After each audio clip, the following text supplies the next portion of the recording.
welcome to another episode of Murder Dictionary Podcast. My name is Brianna, and that is Kelly. Hi. Before we get into the case tonight, we wanted to remind you to check out our Facebook, Instagram, and Twitter, as well as rate, review, and subscribe on iTunes.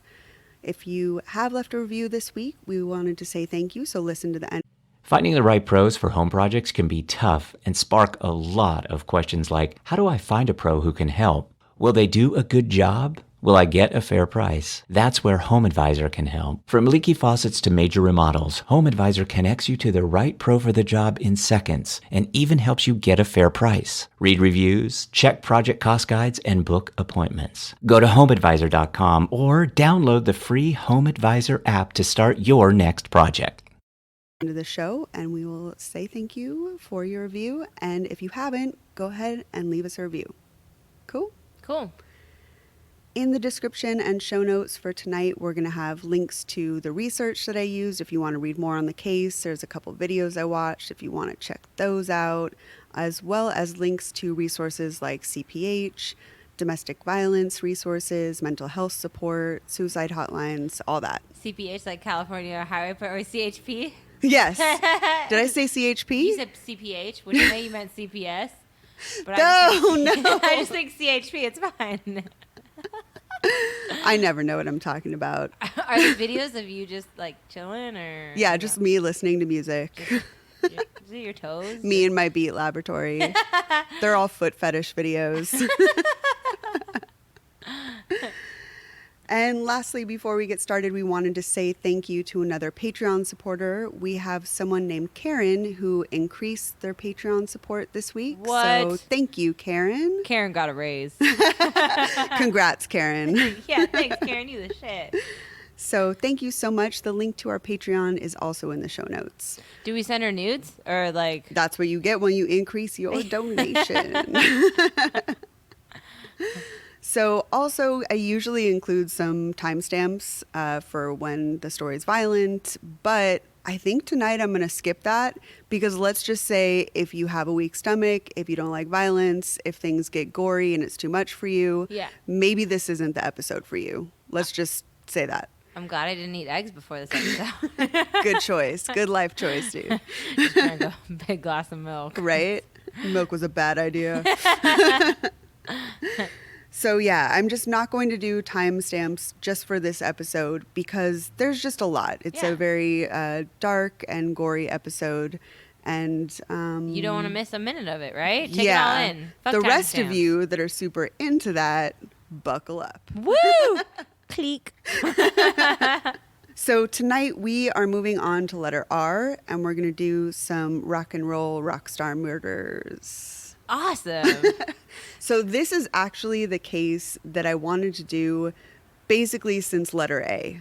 Yeah. This particular case tonight. Because you love music. I mean, we all love music, but you know music. I love it, but I don't Everybody have that loves knowledge. Music, but nobody loves music like I love music. Yeah, you have like... That's such a shitty thing to say. No, but it's fucking true. But basically, my voice sounds fucked up because I was yelling so much at a show last night. That's how much I love music, you know? You have those big... I always remember you just having like the big... I remember when you got those big containers for all your CDs, which I was like... back in the day. Which was back in the day, which I thought it was silly to keep CDs anyways. I was like, psh, and then you had like those big... You were so excited and you organized... I've never seen someone with so many... I alphabetized my music as though I owned a record store. Yeah. Yeah. Total dork shit. No, but I still have it. You're the coolest person ever, so... I can't alphabetize shit. Oh, man. Thanks, weed. The books I have, like I like try and like put them out to look cool, but they're all the ones you had to read in high school. I was like, no, I read Robert Frost, of course. Toni Morrison, great. Half my books are like coffee table books because I just like art and just weird shit or old like music memorabilia. Mm-hmm. Yeah. Yeah, all the ones I like are like pictures with a little bit about graffiti. Like this artist is from here. So. All right. Story. So this is the story of the band Mayhem. And Mayhem... The folk band or? Yes. Just real chill. Did all the Ren Fair circuit. It's like a They're kind of like... Basically, when parents are afraid of music and think that music is ruining their kids, this is the fucking band. Yeah. You know? Okay. Yeah, so we'll get into that. Kind of like Black Sabbath and type, like, is it like... Oh, that's- not even close. Oh, no? That seems like Barney compared to these Oh, two. excuse me? See, I don't know shit. The name like Mayhem. You know, you just got to live up to it. Yeah. It's big shoes to fill. A big name to fill. So they were a Norwegian black metal band. Okay. Okay. They had a guitarist. I'm going to fuck up these names, but it's okay because then I'm going to use their like stage names and I can pronounce those. Cool. So Oystein Arseth, when he was younger, he was like blonde, health oriented. He worked out a lot. He was really good at school, total square, didn't smoke, didn't drink. Okay. In his teens, he got into black metal. Yeah. And black metal, to be specific, is a term that was coined in 1982 by the band Venom, which was like a UK satanic band. Sick. All right? They had like a punk metal mashup kind of thing. So Oyster went from really cool square to fucking just Yes. black metal. Exactly what parents are scared of. Yep. So he changed his name to Euronymous. Oh my God. He started dressing in all black. He dyed his hair black, the whole thing. And he began playing guitar once he heard this band. He had people like kind of described him as black metal dandy. So he had kind of a cross between metal clothes and some kind of like gothic feel to it with like a curly big mustache and maybe a hat and maybe some nice shoes or something. He was kind of this mix of a kind of dandy, well-dressed dude and black metal. Any guy named Euronymous that's a dandy, it has to be, right? Like, Right. There's no way you can't be dandy. So Euronymous, in 1983, met another metalhead that was dressed in all black. They kind of gravitated towards each other. They met at a few shows. And his name was Jorn Stuberud, a.k.a. Necro Butcher. Oh my God. They lived in the same Oslo suburb, and they bonded over, of course, music and fashion and all the shit that they liked. Crazy names. Yes, exactly. You got a sick name. I got a sick name. Yo, let's do this. Let's name each other. Let's go again. I could change Euronymous. Okay. They were pretty much opposites, everyone says, in all ways, except for their taste in music and clothes, pretty much. So they kind of look similar, dressed alike, like the same music, but otherwise, Necro Butcher was super hard partying, and Euronymous was still kind of a homebody at a little bit of a square. He was quiet, he was sensitive, he was introverted. People say it was really hard to get to know him, and he would give a lot of conflicting information about himself, so he kind of kept people at arm's length, you know? It reminds me kind of similar to accounts of Kurt Cobain.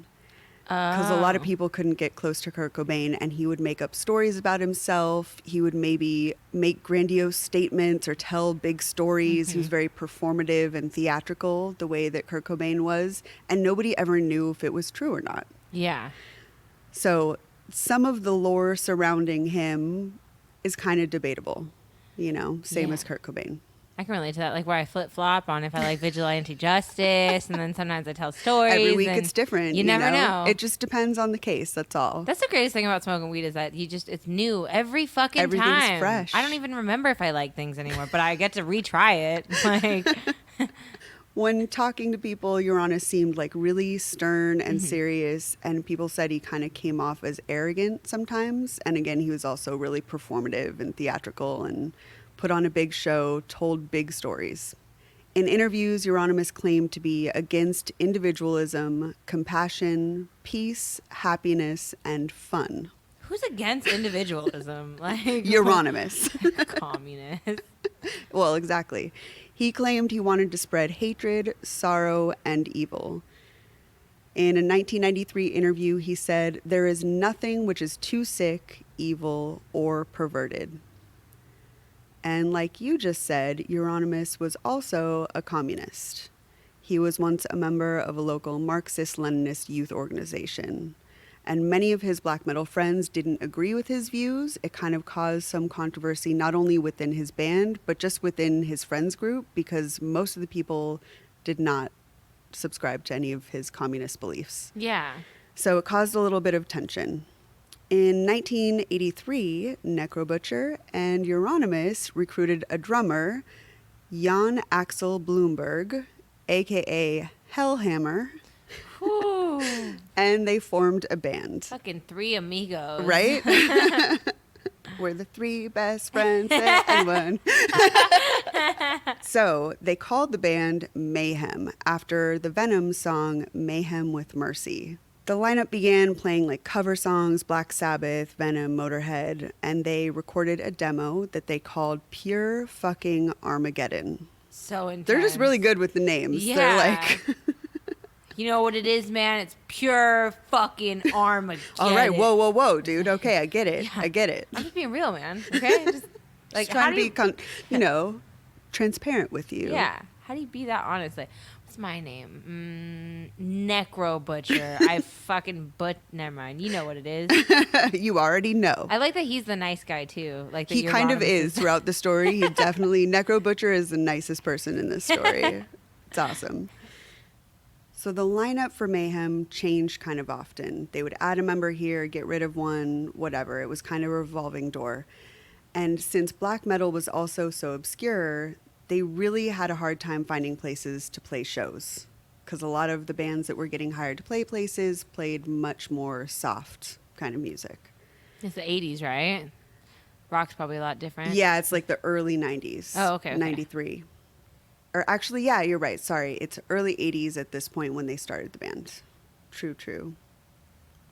So instead of playing shows and promoting their music that way, at the time, all they had, kind of similar to what we talked about with Manuela and Daniel Ruda, where they met through the metal magazine, that's what these guys would do to promote their music. So they would meet other bands, they would meet metal fans, and they would send out their demos. They didn't get to perform much, but they were still getting their music out there, and they were meeting other people that liked the same music that they did. The letter writing brought Mayhem in contact with a Swedish singer named Per Ljungvi Olin. I know I'm fucking that up. But he went by the name Dead. Dead was in a band called Morbid, and the band had recently broken up, so he was kind of looking for a new project. So he sent Mayhem a demo tape and a letter along with a crucified mouse. What the fuck did the mouse do? I know. But he was just trying to win favor with this gnarly band, so he had to impress them. It's like a resume, but for metal. But the mouse. I know. By all accounts, Dead was described as odd and introverted, and it's kind of saying a lot that people thought he was odd within that scene.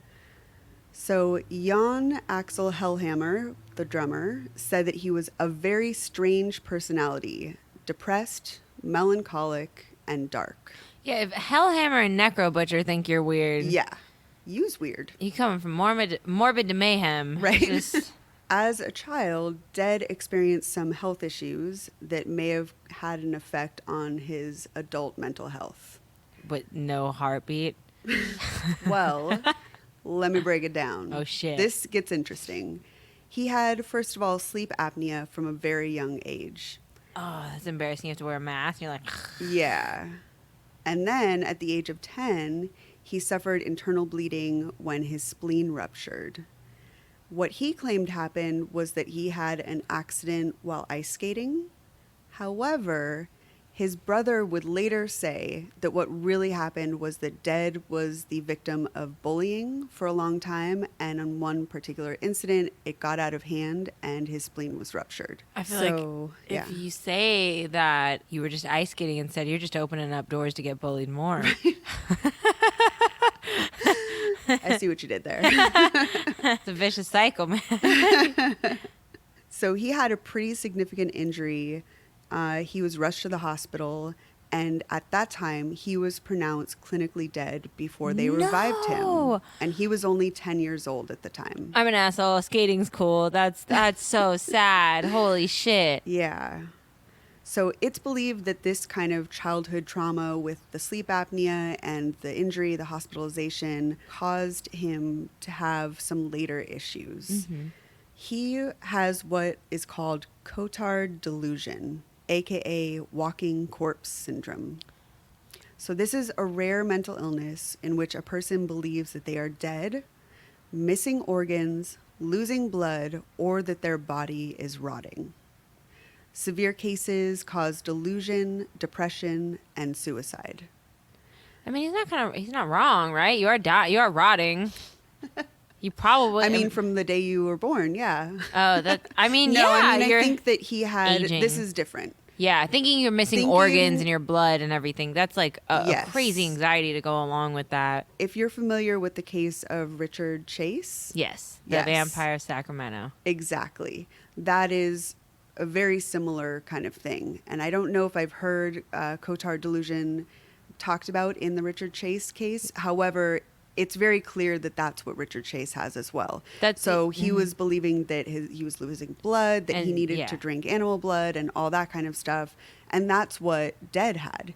He believed that he was wasting away, that he was dying, that he was already dead, that there was trouble with his health and trouble with his organs that was unexplainable. Is this like a form of hypochondriacism?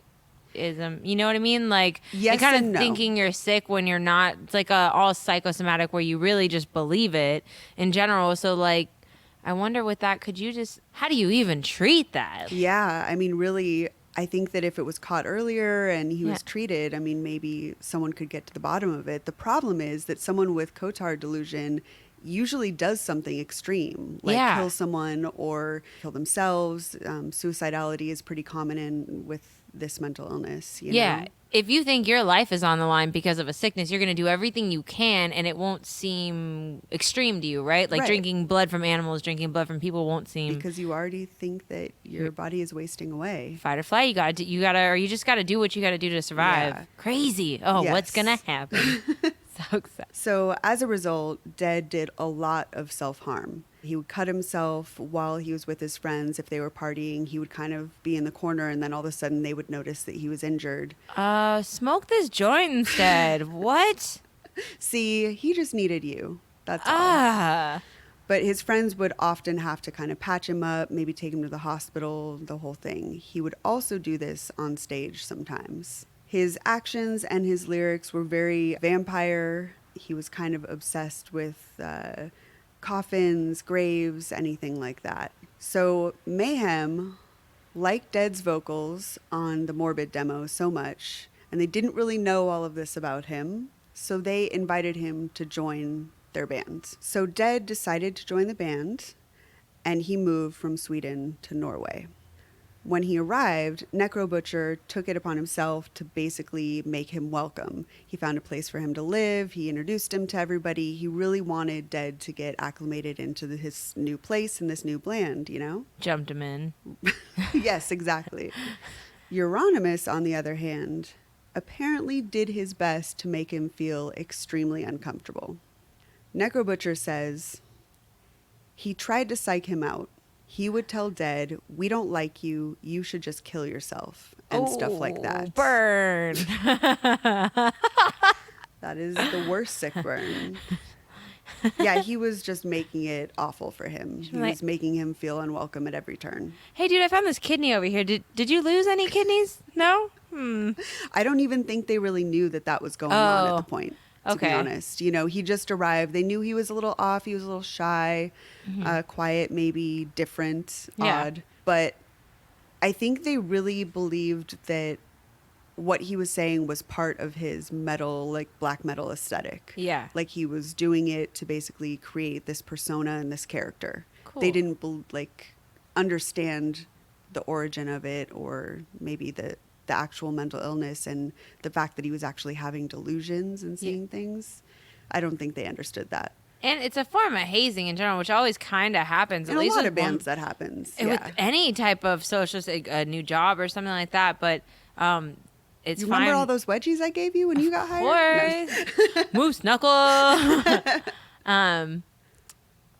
But mixing that hazing with mental illness. Yes. Someone that's already very sensitive and yeah, definitely dangerous combination. So it was common for Euronymous to tease people. This was kind of his thing. Euronymous was a shit starter. He was kind of a dick. He would tease people, bully people. That was just his shit. God, where he at? There were a lot of stories going around the community of him trying to fuck with various people, not just Yeah. members of his band. God. Just all different people in the black metal scene. I love a man who makes me feel terrible. So Dead began rehearsing and performing with Mayhem, and he wore white makeup. He called it corpse paint. He didn't do it to look cool. He would draw like gnarly shit all over his face, and he just wanted to look like a corpse. They still didn't really know that this was a Cotard delusion kind of thing. It might be kind of insensitive. Some people might call that whiteface. Possibly. He did like black around his eyes too. He Oh. would draw like snot dripping out of his nose. the whole Panda thing. face. Yeah, a whole bunch of stuff. Snot. Wait, why would you draw snot dripping out of your nose? He would draw decaying. He would draw just anything. He wanted to look like a corpse. Ah, crazy. He would go to other great lengths to achieve this. He would bury his clothes before a show. So if they had a gig coming up, he'd go out into the woods, bury his clothes, come back a week later on the night of the gig and dig them up and put them on so that he seemed more like he was from a grave. We believe you, Dead. We fucking. Okay, we get it, dude. Yeah, your name's Dead. What? Yeah, the band said he even asked them once to bury him, just flat out, like, will you bury me? And I don't know. I never saw someone say confirm or deny that happens. Like a whole 6 feet down. Like, you want us to Right? do 2 or like a shallow grave? Can we put a straw in your mouth up to the top or what? Do you want like a little string in case you need to like tug for us little to bell pull on you the up? top? Yeah. Maybe he just wanted to reenact Thriller.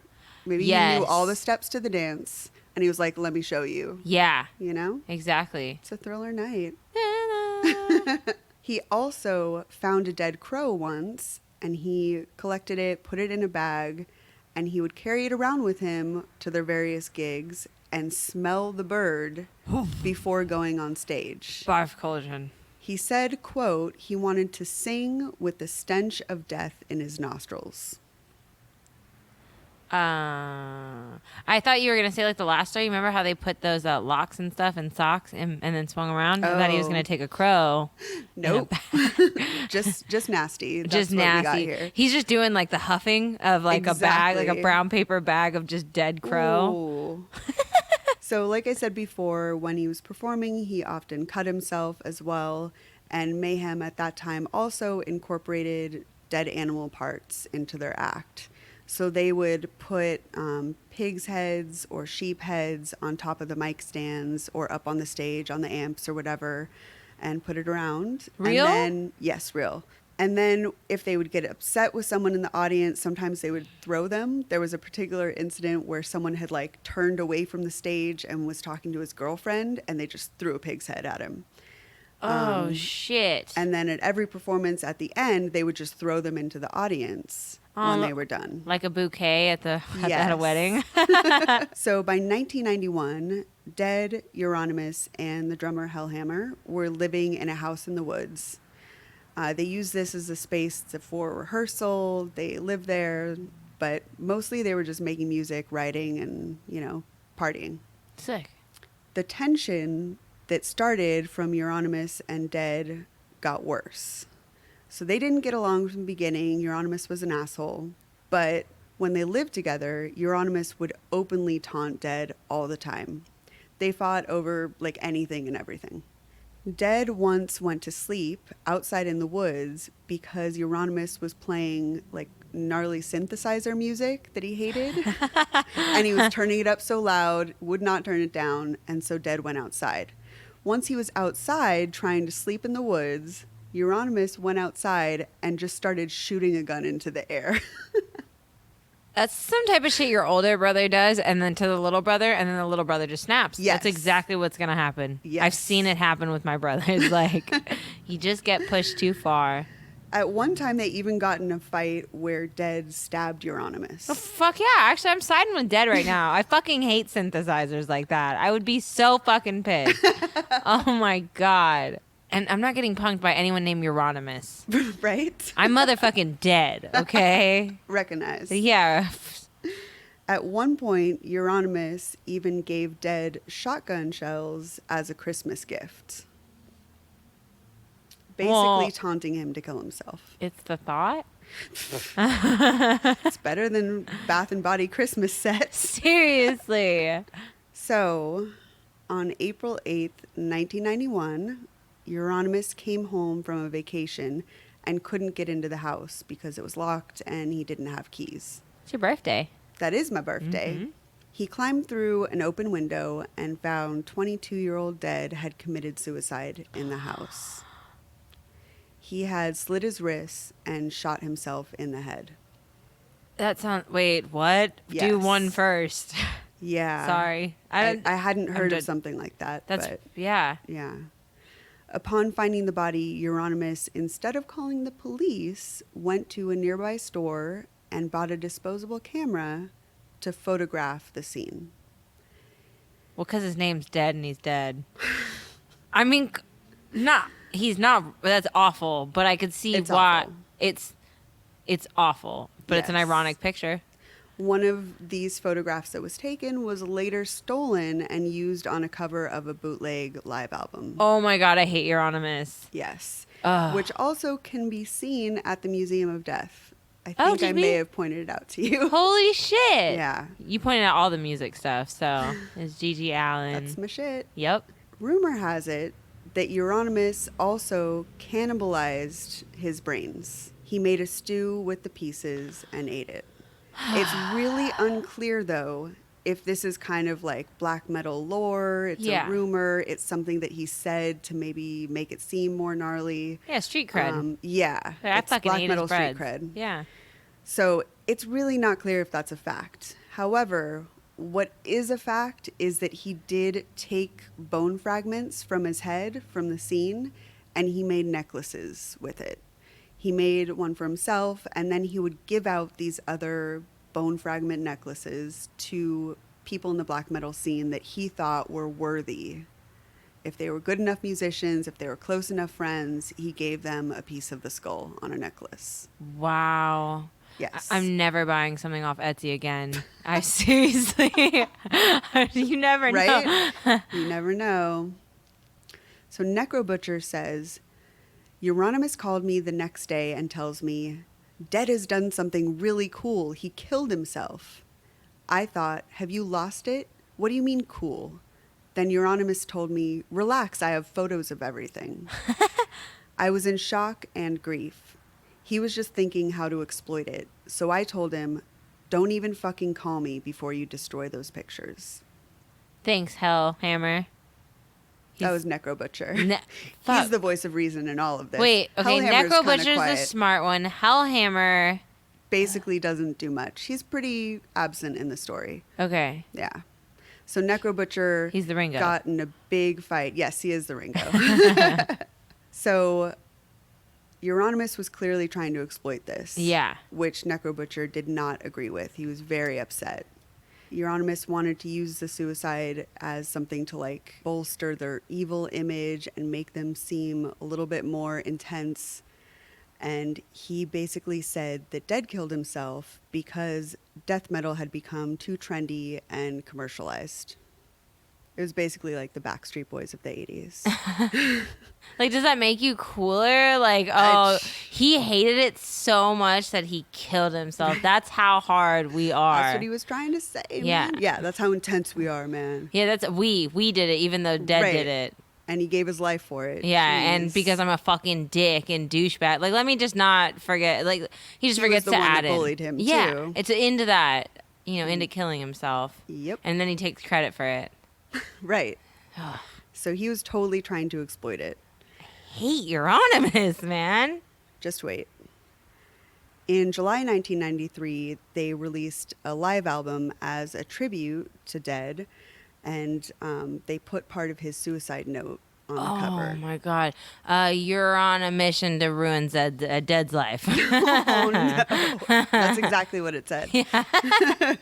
So the portion of the suicide note that they put on the album cover said, I am not a human being. This is just a dream, and soon I will awake.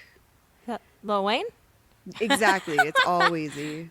I'm a He goblin. actually ended his suicide note with, "Excuse all the blood, cheers." He also, in the note, the portion they didn't include, said that he like apologized for firing a weapon indoors. I'm so sad. Like, of Jed all the is- things that you like, could apologize for. Sorry about the blood and sorry that I fired it indoors. Like, Right? what? Aw. Who does that? It's cool. Apology accepted. Yeah. Dead seems like kind of chill. I mean, Yeah, pretty chill. pretty chill. He seemed someone like in a that thinks sense of they're dead. humor, even while writing a suicide Yeah. note. Like, cheers. Who the fuck writes cheers? Yeah, they did say he had kind of that morbid, dark sense of humor. Yeah. It seemed very in line with his personality. Mm-hmm. So Necro Butcher, of course, was fighting with Euronymous because he really was upset that he was exploiting this. He didn't want to use any of this to the band's benefit. If they were to go on, he said, just leave Dead out of it. Yeah. But Euronymous was hell-bent on doing that, so Necro Butcher left the band. Way to go, Necro Butcher. Yeah, he was standing by it. He was like, this is not okay. I'm leaving. Leave Dad alone. Leave him alone.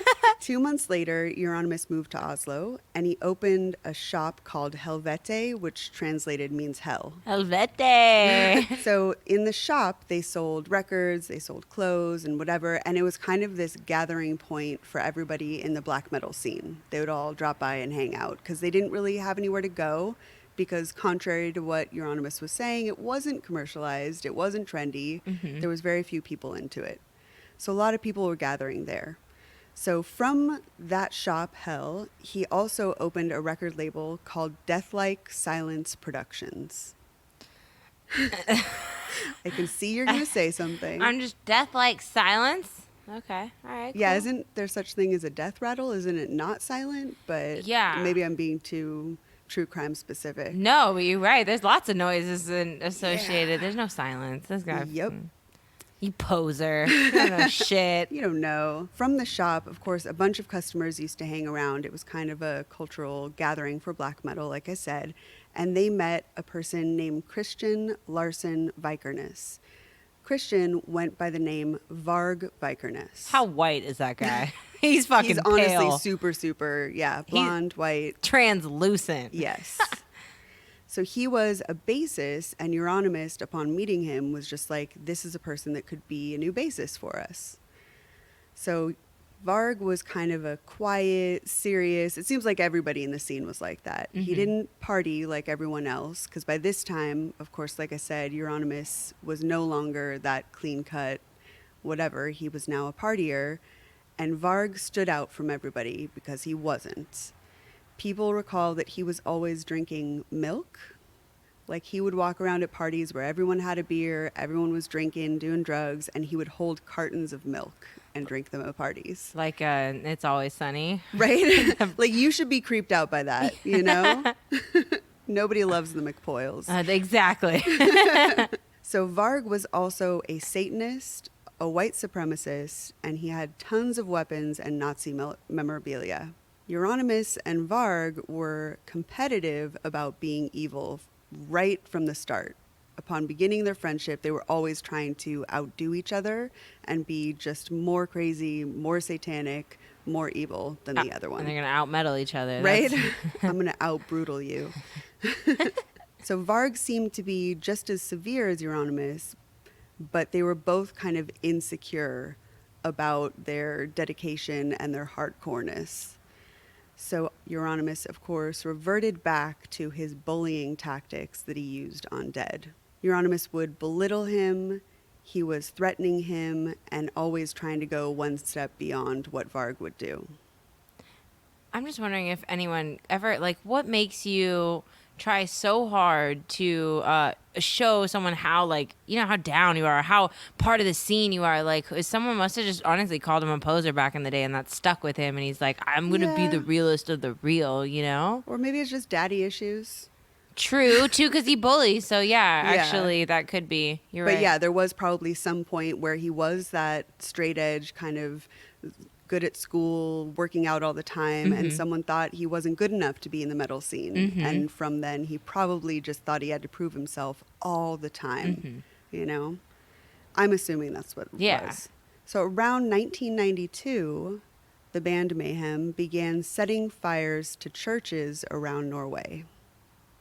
This kind of was born of that competition between the two of them. It's really unclear who set which specific fires, but they were definitely trying to go bigger and better and, outdo each other. One up. Exactly. So Euronymous claimed that he was behind every single one of the church burnings. I think there was about 9 of them. And he said that Varg was merely his employee and doing his bidding and basically taking orders from him. So they were using, at this point, the church burnings as specifically their competition. On Saturday, June 6, 1992, the Fantov Stave Church near Bergen was burnt down. Now, this specific church was like a 12th century historical landmark, and the community was devastated when it burnt down. Not that the other ones weren't a huge loss, but this one was particularly old and, 12th beloved. century? Yes. Holy shit. It was a huge loss. At first, authorities really thought that the incident was an accident. It was, of course, an older building, and so they were like, maybe it was an electrical fire, something went wrong. And everybody just thought it was that, Yeah. Until Varg contacted the media, reached out to a local paper and said, it was me, it was all me, I did the church burnings. It's not clear if he was telling the truth or if he was just trying to claim credit for it, again, to be competitive. But he invited a journalist over to his house, he did an interview, and he claimed that the black metal scene was declaring war on Christianity and Norway culture. What? Yeah. It's not the Moors, like. He would go on to take credit for 8 more church burnings and said he planned to continue to burn down more churches. The interview brought on the full force of the law to the black metal scene. There was a task force put together by the police to look into all of the big key figures in black metal, and people were brought in, they were arrested, they were questioned. Some people, of course, were arrested for other crimes, but this all stemmed from Varg Vikerness saying, I did this church burning, and we in black metal are declaring war. So the law tried to put a stop to that. It's funny how they're trying to boost the black metal scene, yet they're destroying it. Exactly. What about every person that has nothing to do with this? Now they're getting stopped by cops, and it's like it kind of doesn't really encourage you to be part of the music, to and be listen- part of the scene. Yeah, fuck if that. you know that you're going to be harassed by the police. Yeah, and what if you don't want to burn churches like that? What if you think like those people are dipshits and they have no representation of who you are, like, Right. and then you get grouped into a category like them? Yeah. So one by one, a bunch of the members of Mayhem and other bands were rounded up. There was a whole intelligence unit put together. The tension between Euronymous and Varg escalated because Euronymous was pissed about this. Yeah. Partially because of losing credit for the burnings, and the other part of it is just for the negative attention he brought on to all the bands. Mm-hmm. It's believed that in addition to the church burnings, they also kind of had some disagreements about Satanism and their beliefs. Of course, the white supremacist thing and the Marxist thing, and also a record contract. And possibly there was a disagreement about both of them wanting to date the same woman. But either way, they just went from bad to worse. Necro Butcher said, Varg was very young at the time.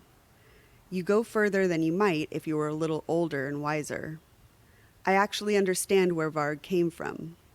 Euronymous defrauded him, lied to him, bossed him around. Euronymous tried to steal the limelight, the church burnings. He was saying, Varg is an employee of mine. He's doing it because I told him to. And Varg was like, it's not him, it's me. So after the interview and the journalists got involved and the police got involved, Euronymous basically went full force threatening Varg. He was threatening his safety, making physical threats, the whole thing. It was normal, a lot of other people knew, for Euronymous to just make empty threats. People knew that he was a shit starter, he was a bully, but nobody really believed him. Everybody thought that his words were empty. However, Varg didn't really know that because he didn't know him well enough, you know? Usually, anything that Euronymous said never escalated beyond just kind of annoying chatter that people were just like, okay, whatever, Euronymous, just shut up. Yeah, he's always bullying and picking on people. Yeah. So Varg, however, not knowing this, took it as a real threat. He thought that his safety was in jeopardy, and he believed he was in danger. He also felt, in addition, that his reputation was on the line because there was this competition between them. So Varg felt that Euronymous was legitimately going to try and kill him. So he planned to go to his home, give him back the record contract, and basically tell him that's over. Don't ever contact me again. We're done. Why would you go to the house of someone that was you threatening could just you? ghost him. Ghost him? Really? For reals? On August 10th, 1993, Varg and a friend, Snorre Rook, traveled from Bergen, 320 miles away, to Euronymous' apartment in Oslo. To tell him not to talk to him? Yes. Okay. He's really bad at ghosting. We give you some lessons. Like, what? This is what, 90s? Yep, 93. Beat me. Page me, whatever. Yeah. Fucking A. Just beep him boobs. People get the message. Yeah. So Varg arrived at Euronymous' house at 4 a.m., and Euronymous answered the door in his underwear. They had an argument in his home, during which Varg grabbed a knife and stabbed him 23 times. 2 wounds to the head, 5 to the neck, and 16 to his back. 2 to the head? Yes. The head gets me worse than the rest. I agree. Whew. Yeah. After the slaying, Varg drove to a nearby lake to dispose of the bloody clothes before returning to his home in Bergen. For a little while after the murder, nobody knew what had happened. Nobody suspected Varg, even though they knew that the 2 of them were fighting. There were really no leads, no forensics that really pointed to him, until the friend that drove with him, Snorre Rook, came forward and said to the police that Varg Vikerness was the murderer. Like, why would you take a friend with you? Ever. I'm just saying. Like, the ride is boring, but I mean, I know podcasts didn't exist back then, but you could make a commute like that. You can find, they have some like cool techno on the radio. Right. Like you could just Norwegian techno. Yeah, exactly. Do it by yourself, and why didn't you get rid of the body? Yeah, well, Nobody we'll go know. into that. Okay. It was actually in the street where he died. Okay. He came out of the house and the body was found in the street. Okay, because if you get rid of the body, they don't have a murder. It's just a missing Oh, that's persons how it case. works. Yeah. Good to So, know. Not to think like a murderer, but You know you always are. yeah. I see both sides. I'm balanced. So Varg was charged with murder, arson, and possession of illegal weapons because when the police raided his house, they found 150 kilos of explosives. No big deal. Huh. Yeah. After the murder, Necrobutcher and Hellhammer had a chance to talk at the funeral, and they decided that they wanted to release the unfinished Mayhem album that was in progress, and they wanted to reform the band. Because Vikerness, or Varg Vikerness, played bass on it, Euronymous' parents didn't want the album to come out, but Necrobutcher and Hellhammer assured the parents that we will take out his bass parts, we will re-record it, and we will release the album then. Mm-hmm. Instead of doing that, they kept the murderer, his bass parts, into the album and just spread the word around that they re-recorded it with a session musician and then released the album as is. That's frugal. According to Hellhammer and Necrobutcher, they thought that it was appropriate that the murderer and the victim be recorded on the same album. So they left the parts in. This is like Kanye West genius. Is that? It's just arty? It's That's just, what it is? yeah, it's abstract. So they released the album, and as the trial got started, Varg was all over the news. They called him the Count, which was one of the names that he went by because they all have clever names. Mm-hmm. And he became kind of this infamous figure, similar to maybe Manson is. Okay. He was very famous around Norway for being this murderer. During the trial, Varg insisted that the killing was completely in self-defense and that he was in danger. And he insisted that he had only went there to just tell Euronymous to fuck off. 23 times in the back. Exactly. Yeah. He said that Euronymous attacked him first, and he claimed that most of the stab wounds that were found in the autopsy were actually the result of Euronymous falling on broken glass that had broken during their fight and their scuffle. Quit hitting yourself. Quit hitting yourself. Pretty much the same thing. That's pretty much what he's saying. He's like, oh, he fell in some Right? glass. It was not me. Yeah. But nobody believed that, of course, because it's bullshit. And Varg was found guilty and sentenced to 21 years in prison for both the murder and the church arsons. Oh, shit. Which is the maximum sentence in Norway for those crimes. 21 years? Yes. For murder? And arson. And arson? Yes. The moment that the verdict was read, Varg reacted with this kind of, I don't even know how to explain it. It's almost like this flirtatious grin. It's very creepy. Like Ramirez type shit? Yes. Like he was very like devilish, evil kind of grin came over his face as the verdict was being read. And that picture is kind of iconic in the scene. I gotta see it. So after the trial, Varg Vikerness, which is why I skipped over this part a little bit, he wrote about why he felt like he was in danger. And he also wrote his account of what happened that night and what events unfolded. So it's a little long, but I think it's worth hearing what he said happened. Yeah. It kind of matches with forensics because by this point that he wrote this, he gave up on the self-defense thing, the glass thing. So he was actually being a little bit more truthful. Yeah. So it goes a little something like this. I'm just kidding. According to Euronymous' friends, the plan was to meet me, knock me out with a stun gun, tie me up, and put me in a trunk of a car. He would then drive into the countryside, tie me to a tree, and torture me to death while videotaping everything. My reaction to this was naturally anger. That day, I decided to drive to Oslo, hand him the contract, and tell him to fuck off. Euronymous was waiting for me in the entrance, looking very nervous, and I handed him the contract. After a few seconds, he ran to the kitchen. I knew he had a knife lying on the kitchen table, and I figured, if he's going to have a knife, I'm going to have a knife too. I jumped out in front of him and managed to stop him before he got his hands on the kitchen knife. At this point, he had showed his intentions, so when he ran for the bedroom, I figured he was going for another weapon. He had earlier told people that he would soon get the shotgun back from the police, which was the gun that Dead had killed himself with. So I figured that was the weapon he was going for, or he was going for his stun gun. Although he didn't actually have a stun gun or the shotgun in his apartment, I didn't know that at the time. I gave chase, stabbed him, and was a bit surprised when he ran out of the apartment instead.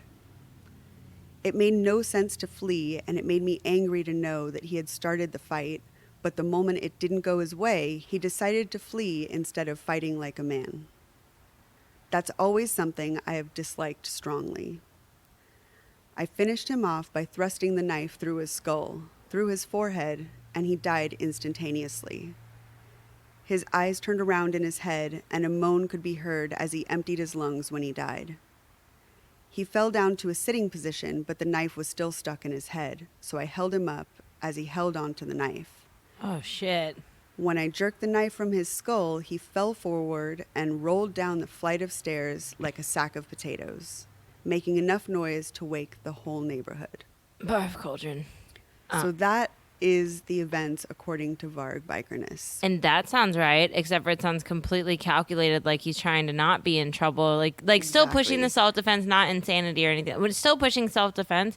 But again, if you heard someone that if I heard that you were gonna kill me, why would I drive up there knowing that Right. you had supposedly had a shotgun at 4 a.m. and then it just shows premeditation because Exactly. that's pure premeditation, right? You're going to go do something before they do, and Absolutely. you're not going to go back and just hand the contract, and then you had a knife. If he's going to have a knife, I'm going to have a knife. You Right. knew already going into the situation what it was, and who the fuck picks 4 a.m. as a good time? You could have come at noon. You're already going to piss the guy off. If he already doesn't like you, you show up at 4 a.m., Yeah, if you wake me up when I'm sleeping at 4 a.m., I'm getting a knife too. and he was in his undies, you know, he was just chilling. That's Yeah, I think the only thing that doesn't speak to premeditation is the fact that he did not bring a weapon himself, Okay. which, I mean, if he really went there intending to murder him, there's part of me that thinks that he would have brought something. he didn't at the. You said he grabbed A you knife said he from the grabbed kitchen. another knife from the kitchen. Okay, That was in Euronymous' house. So he never came with a weapon. However, he could have just fought him off and left. He could've- chose to go beyond and stab him so many times. yeah. So even though he didn't really arrive with a weapon, he made that decision during the altercation that he was going to go to that extreme. And it's excessive. Like the ones in Oh, the yeah. back, like he could have just done 2 to the face. You said that finished him off. So, I mean, It just doesn't, it doesn't make sense. He No. went way too far. 23 times. Just, I want to make sure he's dead. Yeah, I don't know. It's very strange. I mean, he says that he arrived for one reason. However, he went so far. He's fucking If it was lying. self-defense, he could have stopped at one wound because that would have slowed Euronymous down. And there's no remorse. He said, roll it down like a sack of potatoes. Yeah, Like, he's very brutal. yeah, just Cold. Cold, exactly. Yeah. A sack of potatoes is lifeless. It's not a person. Exactly. You know. It's completely dehumanizing this victim. Exactly. Yeah. So anyway, he was sentenced to 21 years. During his time in prison, Varg recorded 2 albums. He was able to use only a synthesizer because he wasn't allowed access to a guitar, bass, or drums. Creepy. I bet you it's so fucking creepy. I know, I didn't bother to listen to any of it. In November 2003, just 6 months before he was supposed to be released, he disappeared during a weekend leave. Police arrested him 2 days later in Oslo. How are you gonna go back to the place you're from? Right? After numerous denials of parole, he was finally granted freedom in 2009 after serving only 15 years of his 21-year sentence. He now lives in France. He stabbed him more times than the years he got. Yes. What? Crazy. So since he's been released, of course, he's continued to put out albums. Does he have a fan base? There's some weird people out there, man. Yeah, no, I'm sure he does. So Mayhem, on the other hand, has had a revolving door of band members. A lot of them seem to not work out. A lot of them seem to go through the very familiar hazing, even though Euronymous is no longer in it. One band member, they apparently threw down the stairs because he was too drunk one night. Like a sack of potatoes? Yes. And then they kicked him out of the band.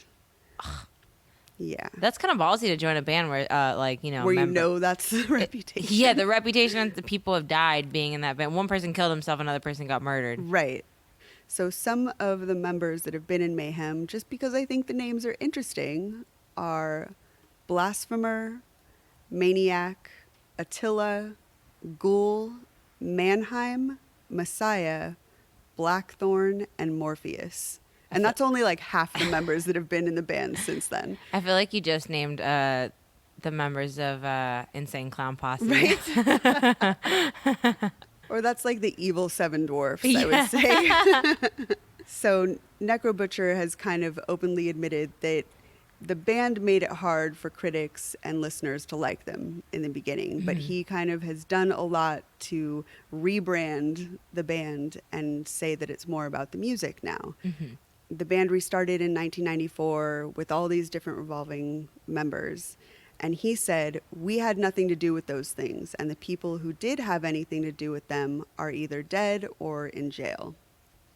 So he's doing a lot to distance himself from the death image, I guess. Start a new fucking band. Like, I mean, really. Mayhem's not even that good of a name. Fucking A. So they're still releasing albums. They're still performing. They still do the severed animal heads on Yeah. stage, apparently. Nice. Yeah. They should change the name to Burnt Church. That could be a good name. Church on Fire. And lastly, they won a Grammy, like a Norwegian Grammy called the Spelman Prize in 2008. For like best album, best video. Oh, I didn't even look up shit. what it was. Yeah. But Necro Butcher said that he kind of had the feeling that they finally overcame that image that they had and that they had kind of made it and got some recognition from their peers. Wouldn't that be cool if they got the award and then they did like like where they do the videos of like a history type thing, Yes. and then they bring up all the old Flashback. members. Yeah, flashbacks. And there's just 80 members and 70 of them aren't alive anymore. Yeah, exactly. So that is the story of Mayhem. That was fucking great. That was awesome. Sorry, I know that was a lot. No, it was good. I don't want to join a band. No, don't. Let's not. Don't. We'll have cuddly names if we ever form a band. Yeah. Yeah. You can be Poot. Oops. Floofy Poot. But we call you Poot for short. I think I'll be that's Dust it for Bunny. this- No? Dust Bunny? That doesn't sound right. That just reminds me of like dusty old pussy. Well, you sound I like don't- Pooty Pants, so. True, true. I didn't come up with that name though. yeah, that's You true. told yourself you're Oh, a shit. dusty ass pussy. I just clowned myself. That's dumb. That was good. I loved it. It was great. It's a brutal story. Mm-hmm. So I'm sorry about all the violence, but In the face, man. in the face. Seriously. That's how you know it means business. It's just the pulling out. I mean, pulling out's always tough, but out of a face. Pulling out's always tough. You heard it here first. So before we leave, you want to do some iTunes reviews? Oh, do I? We have a couple new ones this week. So we wanted to say thank you, first of all, to Mailman, who says, I love this podcast. These ladies will inform you and make you laugh, usually at the most inappropriate times. Yes, we love you, mailman. We love inappropriate. Yep. Thank you, Mailman. And the last one is from Kel Smalls. Kel Smalls. Yep. It's like Biggie Smalls, but Kel Smalls. Exactly. Who says, listen to this podcast if you love true crime, a little bit of psychology in the mind of killers, abundant giggles, and a lot of talk about buttholes. We've calmed down on the buttholes. We're really They're trying on the to new episode. rebrand. Like Mayhem. So thank you so much to Kel Smalls. Yeah, thanks, Kel Smalls, and thanks, Mailman. Thank you. And once again, thank you to Karen from Patreon. Yeah, thanks, Karen, for getting that raise and putting your money where. Congrats, Karen. Yeah, So if you haven't followed us on Facebook, Instagram, and Twitter, make sure to head over there. The links are in the show notes, as well as links for CPS. Did I say that right? Yep, not CHP or CPH. I'm doing it right. CPS and domestic violence support and anti-bullying and a bunch of other things. If you need those, there are links in the show notes. The pictures and stuff too, right? Wasn't there pictures with the band or something? Yeah, or I'm going like to put those on social media Just- for sure. Okay. Yes. Cool. And I'm probably going to link a couple of videos as Just. well. If you haven't already rated, reviewed, and subscribed, make sure you go and do that. We want to say thank you for those. So leave a review and we will thank you next week. Thank you. Well, thank you so hard. So hard. And Brace yourself. yeah, Brianna will do it hard. We'll do it hard, and I'll cry. So The best of both worlds. slap and tickle. That's us. So thank you so much for listening. And I think we'll see you next week for another rock and roll murder. Yes, another. Yes. Oh my God. Indeed. One more again. Okay. Yes. All right. Bye. Wait. You know what No? time it is? Is it True Crime and Chill time? How about now? Because you almost forgot, but no, I'll let that slide. Thank you for your forgiveness, sir. You get to be Little Spoon this time. Okay. Bye.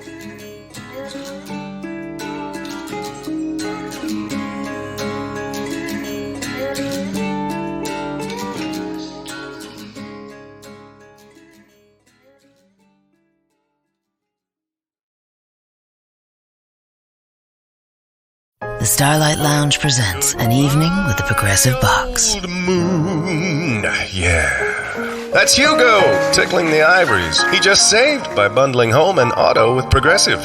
Gonna finally buy a ring for that gal of yours, Hugo? Send her my condolences. Hi-oh! This next one's for you two. There's a burglar in my heart. Thank you. Progressive Casualty Insurance Company and Affiliates. Discounts not available in all states or situations. And now, a thought from Geico Motorcycle. It took 15 minutes to take a spirit animal quiz online. Please be the cheetah. Please be the cheetah. And learn your animal isn't the cheetah, but the far less appealing blobfish. Oh, come on. To add insult to injury, you could have used those 15 blobfish minutes to switch your motorcycle insurance to Geico.